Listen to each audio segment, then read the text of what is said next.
ನಮಸ್ಕಾರ. ರಿವ್ಯೂ ಚಾನಲ್ಗೆ ಸ್ವಾಗತ. ನಾನು ಸೌಖ್ಯ ಗಾಂವ್ಕರ್. ಡಿ.ಕೆ. ಶಿವಕುಮಾರ್ ಅವರು ನರೇಂದ್ರ ಮೋದಿ ಅವರಿಗೆ, ಈ ದೇಶದ ಪ್ರಧಾನಿಗೆ ಜೈ ಎಂದಿದ್ದಾರೆ. ಅದರ ಜೊತೆಗೆ ರಾಹುಲ್ ಗಾಂಧಿ ಅವರಿಗೆ ಭಾರಿ ಆಘಾತವನ್ನೇ ಕೊಟ್ಟಿದ್ದಾರೆ. ರಾಹುಲ್ ಗಾಂಧಿ ಅವ್ರಿಗೆ ನಿಜವಾಗ್ಲೂ ಇದು ಬಿಗ್ ಸೆಟ್ ಬ್ಯಾಕ್. ಯಾಕಂದರೆ ಡಿ.ಕೆ. ಶಿವಕುಮಾರ್ ಅಂತಹ ಒಬ್ಬ ಅತ್ಯಂತ ಪ್ರಬಲ ಮುಖ್ಯಮಂತ್ರಿ ಕಾಂಗ್ರೆಸ್ನಲ್ಲಿ ಈಗ ಸೆಡ್ಡು ಹೊಡೆದಿರೋದು ಕಾಂಗ್ರೆಸ್ಗೆ ನುಂಗಲಾರ್ದ ತುತ್ತಾಯ್ತಲ್ಲ.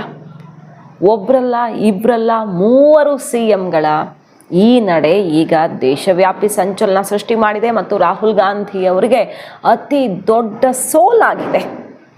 ಡೀಟೇಲ್ಸ್ ಇಡ್ತಾ ಹೋಗ್ತೀವಿ. ನಿಜವಾಗಿಯೂ ರಾಹುಲ್ ಗಾಂಧಿ ಅವರನ್ನು ಇಷ್ಟಾದ ಮೇಲೂ ಈ ದೇಶದ ಜನ ನಂಬೋಕೆ ಸಾಧ್ಯ ಇದೆಯಾ?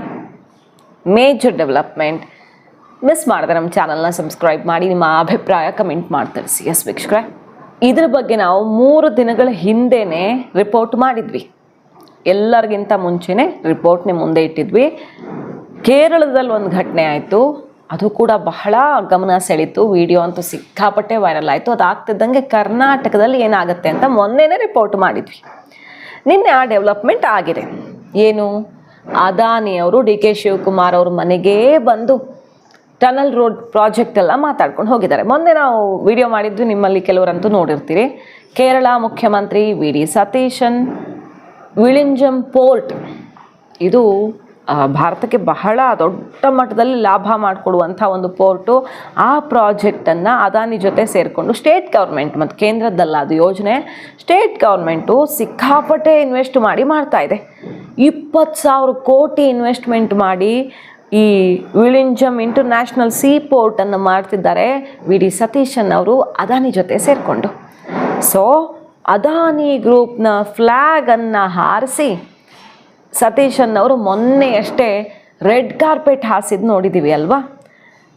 ಭಾನುವಾರ ಡೆವಲಪ್ಮೆಂಟ್ ಆಯಿತು. ಆಲ್ರೆಡಿ ಟನಲ್ ರೋಡ್ ಪ್ರಾಜೆಕ್ಟ್ ಬಗ್ಗೆ ನಾವು ರಿಪೋರ್ಟ್ ನಿಮ್ಮ ಮುಂದೆ ಇಟ್ಟಿದ್ವಿ. ಕೇರಳದ ಮಾಡುವಾಗಲೇ ಸದ್ಯದಲ್ಲೇ ಆಗತ್ತೆ ನೋಡಿ, ಇದು ಮಾತುಕತೆ ಆಗಿದೆ. ಯಾಕೆಂದರೆ ಅವರೇ ಕಡಿಮೆ ಬಿಡ್ ಮಾಡಿರೋದು ಅಂತ. Your chief minister and the prime minister are handing this country over to Adani and Ambani. And Adani and Ambani are not interested in giving jobs to the people of Kerala or the people of India. Kerala needs its small and medium businesses to be strengthened. Kerala needs its agricultural foundation to be strengthened. Kerala needs connectivity and IT. അങ്ങനെ കേരളത്തിന്റെ കാർഷികോൽപ്പന്നങ്ങൾ, സുഗന്ധവ്യഞ്ജനങ്ങൾ, സമുദ്ര Adani, Adani, Adani, Adani, Adani. ಈಗ ನಿನ್ನೆ ಬಂದು ಮಾತಾಡಿಕೊಂಡೇ ಹೋಗಿದ್ದಾರೆ. ಸುರಂಗದ survey ಕಾರ್ಯನೂ ಆಗಿಬಿಟ್ಟಿದೆ. 22,267 ಕೋಟಿ ರೂಪಾಯಿ ಮೊತ್ತಕ್ಕೆ ಬಿಡ್ ಸಲ್ಲಿಕೆ ಮಾಡಿದೆ ಅದಾನಿ ಗ್ರೂಪ್. ಇರೋರ ಪೈಕಿ ಅವರದ್ದೇ ಕಡಿಮೆ ಮೊತ್ತ ನಮೂದಿಸಿರೋದು. ಸೊ ಅವ್ರಿಗೆ ಆಗುತ್ತೆ ಆಲ್ಮೋಸ್ಟ್, ಅವ್ರಿಗೆ ಅಂತ ಆಲ್ಮೋಸ್ಟ್ ಫೈನಲ್ ಆಗಿದೆ. ಬಟ್ ಸಂಪುಟದಲ್ಲಿ ಮುದ್ರೆ ಬೀಳೋದಷ್ಟೇ ಬಾಕಿ ಇರೋದು. ಗುತ್ತಿಗೆದಾರರಾಗಿ ಹೊರಹೊಮ್ಮಿ ಇನ್ನು ಅಧಿಕೃತ ಗುತ್ತಿಗೆ ನೀಡಿಲ್ಲ, ಪ್ರಕ್ರಿಯೆ ಆಗಿಲ್ಲ. ಬಟ್ ಆಗತ್ತೆ. ಯಾಕಂದರೆ ಇದಿಷ್ಟೆಲ್ಲ ಇಲ್ಲದೆ ಸುರಂಗದ ಸರ್ವೆನೇ ಶುರು ಮಾಡಿಬಿಡ್ತಿದ್ರ. ಭೂ ಸಮೀಕ್ಷೆ, ಮಣ್ಣಿನ ಪರೀಕ್ಷೆ ಸೇರಿ ಹಲವಾರು ಪರೀಕ್ಷೆಗಳನ್ನು ಅದಾನಿ ಗ್ರೂಪು ಟನಲ್ ಪ್ರಾಜೆಕ್ಟ್ಗೆ ಸಂಬಂಧಪಟ್ಟಂತೆ ಮುಗಿಸೇ ಬಿಟ್ಟಿದೆ. ಸರ್ಕಾರದ ಅಂದಾಜು ಮೊತ್ತ 17,698 ಕೋಟಿಗಿಂತ ಹೆಚ್ಚು.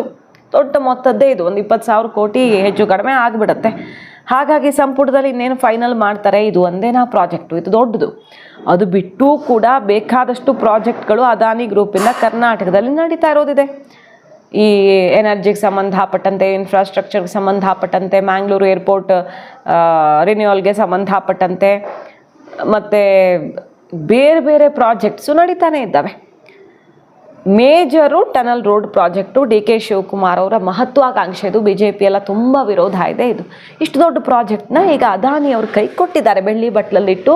ಡಿ.ಕೆ. ಶಿವಕುಮಾರ್ ಅವರು ಯಾವ ಮುಖ ಇಟ್ಕೊಂಡು ಹೇಳ್ತಾರೆ? ರಾಹುಲ್ ಗಾಂಧಿ ಅವರು ಅದಾನಿ ಅಂದರೆ ಮೋದಿ, ಮೋದಿ ಅಂದರೆ ಅದಾನಿ. ಅದಾನಿ BJP ಅದಾನಿಗೆಲ್ಲ ಒತ್ತೆ ಇಟ್ಟಿದೆ, ಅಡ ಇಟ್ಟಿದೆ. ಅದಾನಿಗೋಸ್ಕರ ನರೇಂದ್ರ ಮೋದಿ ಅವರು ಅಮೇರಿಕ ಟ್ರಂಪ್ ಮುಂದೆ ಮಂಡಿಯೂರಿದ್ದಾರೆ. ಅದಾನಿಗೆ ಇಡೀ ದೇಶವನ್ನು ಮುಡಿಪಿಟ್ಟಿದ್ದಾರೆ. ಅದಾನಿ ಇಡೀ ದೇಶನ ಸೋಪು ಹಾಕಿ ತೊಳೆದು ಬಿಟ್ಟಿದ್ದಾರೆ, ನುಂಗಿಬಿಟ್ಟಿದ್ದಾರೆ. ಯಾವ ಮುಖ ಇಟ್ಕೊಂಡು ಹೇಳ್ತಾರೆ ರಾಹುಲ್ ಗಾಂಧಿ ಅವರು ಇದನ್ನೆಲ್ಲ? ಈಗ ಡಿ.ಕೆ. ಶಿವಕುಮಾರ್ ಅವ್ರಿಗೆ ಬಿಸ್ನೆಸ್ ಬೇಕು. ಪಕ್ಕದ ತೆಲಂಗಾಣ ರೇವಂತ್ ರೆಡ್ಡಿ ಅವ್ರಿಗೆ ಇದೇ ಅದಾನಿ ಅವ್ರ ಜೊತೆ ಬಿಸ್ನೆಸ್ ಬೇಕು. ಕೇರಳದ ವಿ.ಡಿ. ಸತೀಶನ್ ಅವ್ರಿಗೆ ಇದೇ ಅದಾನಿ ಬೇಕು. ಮೋದಿ ಬಂದು ಹೇಳಿದ್ರ ಇವ್ರ ಹತ್ರ ಮಾಡಿಸಿ ಅಂತ? ಡಿ.ಕೆ. ಶಿವಕುಮಾರ್ ಮೋದಿ ಮಾತು ಕೇಳ್ಕೊಂಡು ಇದನ್ನು ಮಾಡಿಸ್ತಿದ್ದಾರಾ ಅಥವಾ ಸತೀಶನ್ ಮಾಡಿಸ್ತಿದ್ದಾರಾ? ಸೊ ರಾಹುಲ್ ಗಾಂಧಿಯವರು ಆಡುವ ಮಾತನ್ನು ದೇಶದ ಜನ ಹೆಂಗೆ ನಂಬಬೇಕು? ನೋಡಿ, ಅವರು ಮೊನ್ನೆ ಅಷ್ಟೇ ಈ ಸ್ಟೂಡೆಂಟ್ಸ್ ಇವೆಂಟ್ ಎಲ್ಲ ಮಾಡ್ತಿದ್ದಾರಲ್ಲ, ಈಗ ಮಹಾರಾಷ್ಟ್ರದಲ್ಲಿ ಆಯಿತು ಚಾತ್ರೋಂಕಿ ಗೂಂಜ್ ಅಂತ 30% ರಿಸರ್ವೇಷನ್ನು ಅಂತೆಲ್ಲ ಮಾತಾಡ್ತಾರೆ. ಅವ್ರದ್ದು ಸರ್ಕಾರ ಇರೋ ಕಡೆ ಜಾತಿ ಸಮೀಕ್ಷೆ ಕರ್ನಾಟಕದಲ್ಲಿ ಸಿದ್ದರಾಮಯ್ಯನವ್ರು ರೆಡಿ ಮಾಡಿಟ್ಟು ಹೋಗಿಲ್ವಾ ಅಲ್ಲಿ ರಿಪೋರ್ಟ್ ಸಬ್ಮಿಟ್ ಮಾಡಿಸೋ ತನಕ ಮಾಡಿ ಗಡಿಬಿಡಿಲಿ ಅವ್ರು ಇಳಿಯೋವಾಗ ಅದನ್ನು ಕಡೆ ಪಕ್ಷ ಇಂಪ್ಲಿಮೆಂಟ್ ಮಾಡೋಕ್ಕೂ ಆಗ್ತಿಲ್ಲ ಕಾಂಗ್ರೆಸ್ ಸರ್ಕಾರದ ಹತ್ರ, ಮಾಡೋದು ಇಲ್ಲ ಅವರು. ನೋಡಿ ಬೇಕಾದ್ರೆ ಅದು ಮೂಲೆ ಗುಂಪು ಆಗದಿದ್ರೆ ಹೇಳಿ. ಸಿದ್ದರಾಮಯ್ಯನವ್ರು ಬಾಯ್ ಬಡ್ಕೊಳ್ತಿದ್ದಾರೆ, ಎಲ್ಲ ರೊಚ್ಚಿಗೆ ಹೇಳಿ ಡಿ.ಕೆ. ಶಿವಕುಮಾರ್ ಸರ್ಕಾರ ಅದನ್ನು ಅಕ್ಸೆಪ್ಟ್ ಮಾಡ್ಕೊಳ್ಳೋ ಥರ ಇಂಪ್ಲಿಮೆಂಟ್ ಮಾಡೋ ಥರ ಮಾಡಿ ಅಂತ ಮಾಜಿ CM ಈಗ ಬಾಯ್ ಬಡ್ಕೊಳ್ತಿದ್ದಾರೆ. ರಾಹುಲ್ ಗಾಂಧಿಯವರು ಅಲ್ಲಿ ಭಾಷಣ ಮಾಡ್ತಾರೆ ರಿಸರ್ವೇಷನು ಅಂತ. ಅದಾನಿ ಕಾರಣಕ್ಕೆ ಅದು ಎಷ್ಟು ಸೆಷನ್ಗಳು ಬಲಿಯಾಗಿವೆಯೋ ಗೊತ್ತಿಲ್ಲ. ಈ ದೇಶದಲ್ಲಿ ಅದಾನಿ ವಿಚಾರಕ್ಕೆ ಅದು ಎಷ್ಟು ಕೋಟಿ ವ್ಯರ್ಥ ಮಾಡಿದಾರೋ ಸಂಸತ್ ಕಲಾಪ ನಡೆಯೋದಕ್ಕೆ ಬಿಡದೆ. ಬಟ್ ಅದೇ ಅದಾನಿ ಬೇಕು ಕಾಂಗ್ರೆಸ್ನ ಎಲ್ಲ ಸರ್ಕಾರಗಳಿಗೂ. ಯಾಕೆ ಬೇಕು? ಬೇರೆಯವ್ರನ್ನ ಕ್ರಿಯೇಟ್ ಮಾಡಿ, ಬೇರೆಯವ್ರಿಗೆ ನೀವು ಅವಕಾಶ ಕೊಡಿ, ಬೇರೆಯವ್ರನ್ನ ಬೆಳೆಸಿ ಬಿಸ್ನೆಸ್ಮೆನ್ಗಳನ್ನು. ಈಗ ಇವ್ರು ಕರಪ್ಟು, ಇವರು ಮೋದಿ ಹ್ಯಾಂಡು, ಇವರು ಮೋದಿನೇ ಅಂತ ನೀವು ಹೇಳ್ತಿರೋವಾಗ ಇವ್ರಿಗೆ ಯಾಕೆ ಕೊಡ್ತಿದ್ದೀರಿ? ಸೊ ಬಿಸ್ನೆಸ್ ಅಂದರೆ ಬಿಸ್ನೆಸ್ ಅಷ್ಟೇ. ಕೊನೆಗೆ ಎಲ್ಲರಿಗೂ ಏನು ಬೇಕು? ಅವ್ರವ್ರ ರಾಜ್ಯ ಡೆವಲಪ್ ಆಗೋದು ಬೇಕು, ಅವ್ರವ್ರ ರಾಜ್ಯಕ್ಕೆ ಕಡಿಮೆ ಬಿಡ್ಡಲ್ಲಿ ಯಾರೇನು ಮಾಡಿಕೊಡ್ತಾರೆ ಅನ್ನೋದು ಬೇಕು. ಸೊ ಎಲ್ಲರಿಗೂ ಅವ್ರವ್ರ ಅಧಿಕಾರದಲ್ಲಿ ಇದ್ದಾಗ ಏನು ಮಾಡಬೇಕೋ ಅದನ್ನೇ ಮಾಡಬೇಕಾಗತ್ತೆ. ರಾಹುಲ್ ಗಾಂಧಿ ಅವ್ರಿಗೆ ಯಾರು ಬುದ್ಧಿ ಹೇಳೋರು ಅನ್ನೋದು ಗೊತ್ತಾಗ್ತಿಲ್ಲ. ಈಗ BJP ಅವ್ರು ಅದನ್ನೇ ಹೇಳ್ತಿದ್ದಾರೆ, ಡಿ.ಕೆ. ಶಿವಕುಮಾರ್ ಅವರೇ ಸ್ವಲ್ಪ ತಲೆ ಸರಿ ಮಾಡಿ ರಾಹುಲ್ ಗಾಂಧಿ ಅವ್ರದ್ದು. ಈಗ ಕೇಳಿದ್ರೆ ಡಿ.ಕೆ. ಶಿವಕುಮಾರ್ ಅವ್ರು ಹಾಗೆ ಹೇಳೋದಲ್ವಾ, ಬಿಸ್ನೆಸ್ ಮ್ಯಾನ್ ರೀ ಅದರಲ್ಲೇನಿದೆ ಅಂತಾರೆ. ಸೊ ಇದ್ಯಾಕೆ ರಾಹುಲ್ ಗಾಂಧಿ ಅವ್ರಿಗೆ ಅರ್ಥ ಆಗ್ತಿಲ್ಲ? ನೋಡಿ ಹೆಂಗೆ ಶಾಕ್ ಕೊಟ್ಟಿದ್ದಾರೆ ಅಂತ ಡಿ.ಕೆ. ಶಿವಕುಮಾರ್ ಅವರು ಮತ್ತು ಕಾಂಗ್ರೆಸ್ನ ಮುಖ್ಯಮಂತ್ರಿಗಳು ರಾಹುಲ್ ಗಾಂಧಿ ಅವ್ರಿಗೆ ಟೈಟ್ ಸ್ಲ್ಯಾಪ್ ಕೊಟ್ಟಿದ್ದಾರೆ. ಅವ್ರು ಯಾವುದ್ರ ವಿಷಯವನ್ನು ಸದಾ ನರೇಂದ್ರ ಮೋದಿ ವಿರುದ್ಧ ಪ್ರಯೋಗಿಸ್ತಾರೋ ಅವ್ರನ್ನೇ ಕರ್ಕೊಂಡು ಬಂದು ಬಿಸ್ನೆಸ್ ಮಾಡಿಸ್ತಾರೆ ಅಂದರೆ ಏನು ಕರ್ಮ ಅಲ್ವಾ ರಾಹುಲ್ ಗಾಂಧಿ ಅವ್ರದ್ದು. ಹಿಂಗಾಗಬಾರ್ದಿತ್ತು ಅನ್ನೋ ಪರಿಸ್ಥಿತಿಯಲ್ಲಿ ಈಗ ಕೈಪಾಳ್ಯ ಇದೆ. ಸೊ ನರೇಂದ್ರ ಮೋದಿ ಅವ್ರಿಗೆ ಜೈ ಅಂದಿದ್ದಾರೆ ಡಿ.ಕೆ. ಶಿವಕುಮಾರ್ ಅವರು. ಯಾಕೆ? ನರೇಂದ್ರ ಮೋದಿ ಅವರು ಅದಾನಿಗೆ ಸಪೋರ್ಟ್ ಕೊಡ್ತಿದ್ದಾರಲ್ಲ, ಎಲ್ಲ ಪ್ರಾಜೆಕ್ಟ್ಗಳಾಗ್ತಿದೆಯಲ್ಲ, ಅದೇನು ಅದಾನಿ ಕರ್ಕೊಂಡು ಬಂದು ಇಲ್ಲಿ ಕೂರಿಸಿದ್ದಾರೆ. ಬೇಡ ಅಂತಿರೋ ರಾಹುಲ್ ಗಾಂಧಿ ಅವ್ರಿಗೆ ಶಾಕು. ಸೊ ಯಾರು ದಾರಿಯಲ್ಲಿ ಸಾಕ್ತಿದ್ದಾರೆ? ಡಿ.ಕೆ. ಶಿವಕುಮಾರ್ ಅವ್ರಿಗೆ ನರೇಂದ್ರ ಮೋದಿ ಅವ್ರ ದಾರಿಯಲ್ಲಿ ಸಾಗಿ ರಾಹುಲ್ ಗಾಂಧಿ ಅವ್ರಿಗೆ ಸೆಡ್ ಹೊಡೆದಿದ್ದಾರೆ. ಪರ್ಮಿಷನ್ ತೊಗೊಂಡಿದ್ದಾರೆ ಡಿ.ಕೆ. ಶಿವಕುಮಾರ್ ಅವರು. ನೀವು ಬಾಯಿಗೆ ಬಂದಂಗೆ ಅಟ್ಯಾಕ್ ಮಾಡುವ ಅದಾನಿನ ಇಲ್ಲಿ ಕರೆಸಿ ದೊಡ್ಡ ಪ್ರಾಜೆಕ್ಟ್ ಮಾಡಿಸ್ತಿದ್ದೀನಿ, ವಿರೋಧದ ನಡುವೆಯೂ ಕೂಡ 1,000 ಕೋಟಿ 20,000 ಕೋಟಿ ಹೆಚ್ಚು ಕಡಿಮೆ ದೊಡ್ಡ ಪ್ರಾಜೆಕ್ಟ್ ಮಾಡಿಸ್ತಿದ್ದೀನಿ, ಒಪ್ಪಿಗೆ ಕೊಟ್ಟಿದ್ದಾರೆ ಅಂದಮೇಲೆ ರಾಹುಲ್ ಗಾಂಧಿ ಅವರು ಇನ್ನು ತುಟಿಕ್ ಅನ್ನಂಗಿಲ್ಲ ದೇಶದಲ್ಲಿ ಮೋದಿ ಅದಾನಿ ಕರ್ಕೊಂಡು ಹೋಗ್ತಾರೆ ಅಂತ. ಇಲ್ಲ ಅಂದರೆ ಡಿ.ಕೆ. ಶಿವಕುಮಾರ್ ಅವರು ರಾಹುಲ್ ಗಾಂಧಿಯವರ ವಿರುದ್ಧ ದಿಕ್ಕಿನಲ್ಲಿ ನಡೀತಿದ್ದಾರೆ, ಎರಡರೊಳಗೂ ಒಂದು ಅಲ್ವಾ.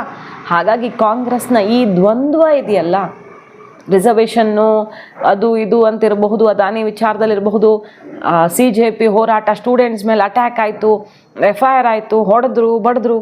ತೆಲಂಗಾಣದಲ್ಲಿ ಕುತ್ತಿಗೆ ಹೆಚ್ಚಿಕಿದ್ರು ಕಾಂಗ್ರೆಸ್ ಸರ್ಕಾರದ ಪೊಲೀಸರು, ಅದೇ ಹೋರಾಟ ಮಾಡಿದ ವಿದ್ಯಾರ್ಥಿಗಳಿಗೆ. ಕೇರಳದಲ್ಲಿ ಅಲ್ಲೂ ಕೂಡ ಬೇಕಾದಷ್ಟು ಲಾಠಿ ಚಾರ್ಜು, ವಾಟರ್ ಕ್ಯಾನಾನ್. ಜಾರ್ಖಂಡಲ್ಲಿ ಲಾಠಿಲಿ ಹೊಡೆದು ರಕ್ತ ಬಂದಿದೆ.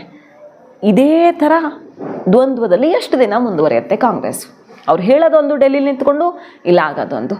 ಸೊ ಹೆಂಗೆ ನೀವು ವಿರೋಧಿಸ್ತೀರಿ? ವಿರೋಧಿಸೋದಕ್ಕಾದರೂ ಪ್ರತಿಪಕ್ಷ ನಾಯಕರಾಗಿ ಆಡಳಿತ ಪಕ್ಷವನ್ನು ವಿರೋಧಿಸಬೇಕು, ಕಟ್ಟಾಕಬೇಕು, ಎಚ್ಚರಿಸಬೇಕು, ಸರಿದಾರಿಲಿ ನಡೆಸಬೇಕು. ಸರಿಯಾಗಾದರೂ ಮಾಡಿ ನಿಮ್ಮ ಕೆಲಸನ.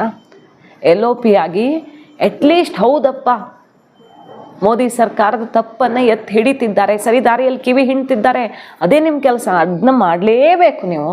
ಅದನ್ನ ಸರಿಯಾಗಾದರೂ ಮಾಡಿ. ಈ ಥರ ಮಾಡಿ ಯಾಕೆ ಸಿಕ್ಕಾಕ್ಕೊಳ್ತಿದ್ದಾರೆ ರಾಹುಲ್ ಗಾಂಧಿಯವರು ಅನ್ನೋದೇ ಅರ್ಥ ಆಗ್ತಿಲ್ಲ. ಇದು ದೇಶದ ವಿಪರ್ಯಾಸ. ಯಾಕಂದರೆ ವಿರೋಧ ಪಕ್ಷ ನಾಯಕ ಅತ್ಯಂತ ಗಟ್ಟಿಯಾಗಿದ್ದರೆ ದೇಶ ಸರಿಯಾದ ಟ್ರ್ಯಾಕಲ್ಲಿ ಆಡಳಿತ ಸಾಗುತ್ತೆ. ಅದು ಜನ ಬಯಸ್ತಾ ಇರೋದು. ಮನೆಗೆ ಕರೆಸಿ ಊಟೋಪಚಾರ ಮಾಡಿಸಿ ಅವರ ಸತ್ಕಾರ ಮಾಡೋ ಥರ ಆಗಿದೆ ಅದಾನಿ ಅವರನ್ನ. ಈ ರೀತಿ ಕಾಂಗ್ರೆಸ್ಸಿಗರು ಮೆರೆದಾಡಿಸ್ತಿದ್ದಾರೆ.